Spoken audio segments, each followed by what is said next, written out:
ओम श्री परमात्मने नमः। ओम श्री गणेशाय नमः। अद्वैतारक उपनिषद। हरि ओम। ओम पूर्णमदः पूर्णमिदं पूर्णात् पूर्णमुदच्यते पूर्णस्य पूर्णमादाय पूर्णमेवावशिष्यते। ओम शांति शांति शांति। अब योगी सन्यासी जितेन्द्रिय तथा शम दम आदि 6वटा गुणहरूबाट पूर्ण साधकहरूको लागि अद्वैतारक उपनिषदको व्याख्या गरिन्छ। साधकले आँखालाई बन्द वा आधा खुल्ला राखेर अन्तर्दृष्टिबाट दुवै आँखा बीच भृकुटीमाथि म चित स्वरूप हुँ भन्ने भाव राख्दै सच्चित आनन्दको तेजले पूर्ण निश्चल ब्रह्मको दर्शन गर्दा ब्रह्ममय नै हुन जान्छन्। जुन तेजोमय ब्रह्माण्डले गर्भ जन्म जरा मरण र संहार आदि पापहरूबाट मुक्ति दिलाइदिन्छ त्यसलाई तारक ब्रह्म भनिन्छ। जीव र ईश्वरलाई मायाबाट आवृत जानेर अरू सबैलाई नेति नेति भन्दै छोडेर जे शेष बाँकी रहन्छ त्यसलाई अद्वै ब्रह्म भनिन्छ।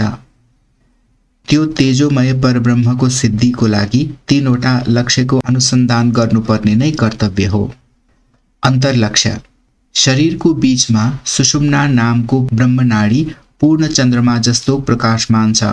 त्यो मूलाधारबाट सुरु भएर ब्रह्मरन्ध्रसम्म विद्यमान छ।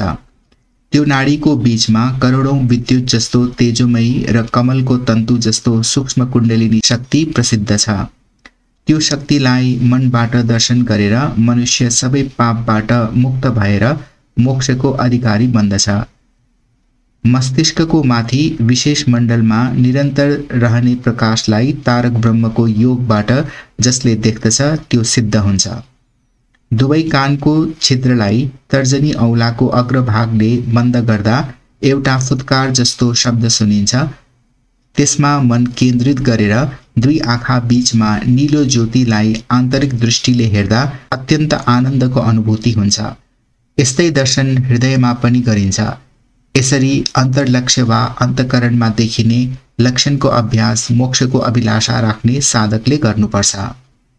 बहिर्लक्ष्य।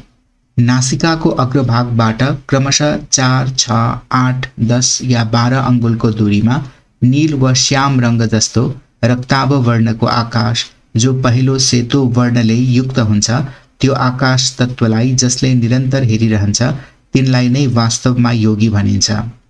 त्यो चलायमान दृष्टिले आकाशमा हेर्दा त्यो ज्योति किरण स्पष्टतया दृष्टिगोचर हुन्छ।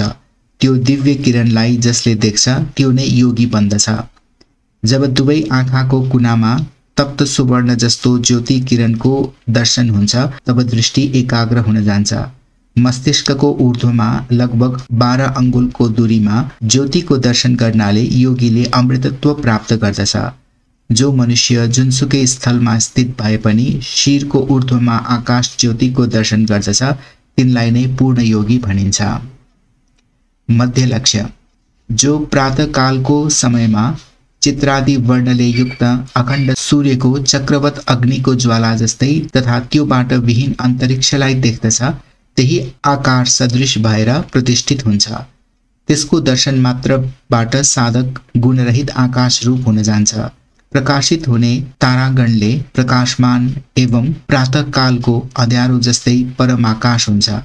महाआकाश कालाग्नि जस्तै प्रकाशमान हुन्छ। तत्व आकाश सर्वोत्कृष्ट प्रकाश एवं प्रखर ज्योति सम्पन्न हुन्छ। सूर्याकाश करोडौं सूर्य सदृश हुन्छ। यसरी बाह्य र अन्तमा प्रतिष्ठित यो 5 आकाश तारक ब्रह्मको लक्ष्य हो। यो क्रियाविधिबाट आकाशको दर्शन गर्ने त्यही आकाश जस्तै समस्त बन्धन काटेर मुक्तिको अधिकारी बन्न जान्छ। तारकको लक्ष्य नै अमनस्क फल प्रदाता हो भनिएको छ।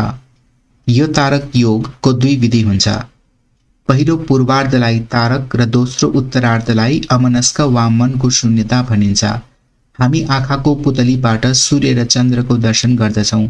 जसरी हामी आँखाको तारकबाट ब्रह्माण्डको सूर्य र चन्द्रमा देख्छौँ त्यसरी नै हाम्रो शिर रूपी ब्रह्माण्डको मध्यमा विद्यमान सूर्य र चन्द्र निर्धारण गरेर त्यसको दर्शन गर्नुपर्छ र दुवैलाई एउटै रूप जानेर मनलाई एकाग्र गरेर तिनको चिन्तन गर्नुपर्दछ।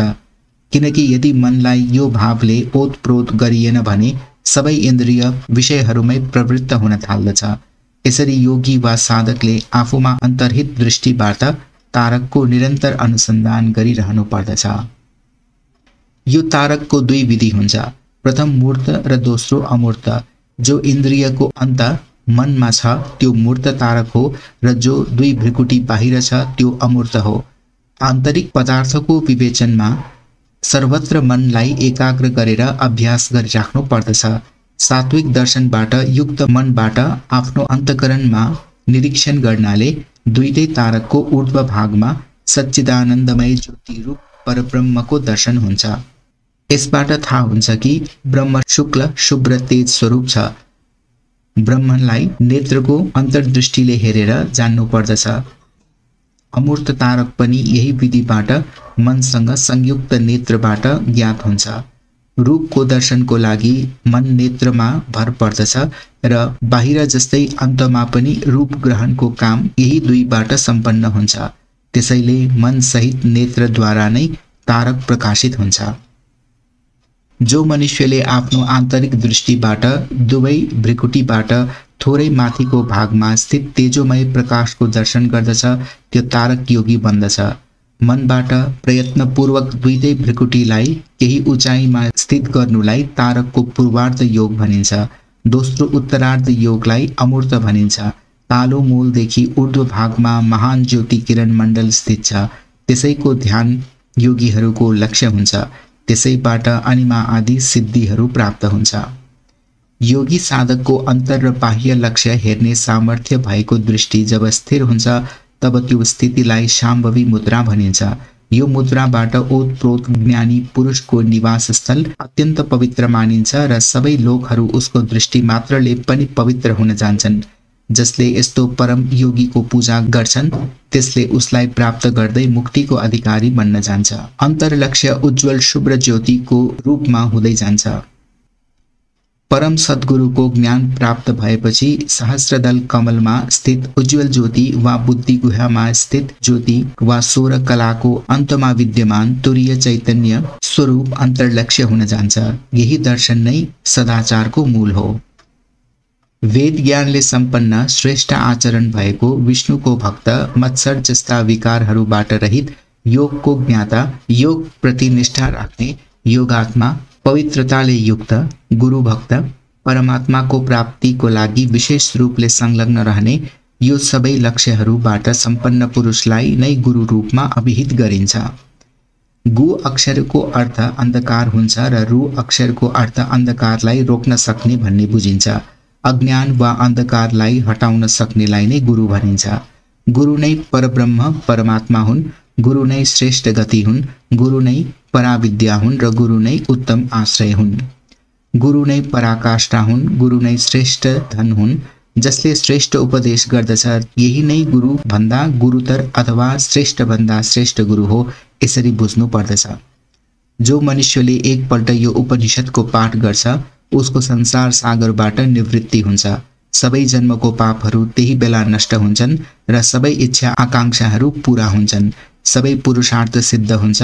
जसले यसरी जानेको छ त्यो नै उपनिषदको यथार्थ ज्ञानी हो र यही उपनिषद हो। हरि ओम। ओम पूर्णमदः पूर्णमिदं पूर्णात् पूर्णमुदच्यते पूर्णस्य पूर्णमादाय पूर्णमेवावशिष्यते। ओम शांति शांति शांति।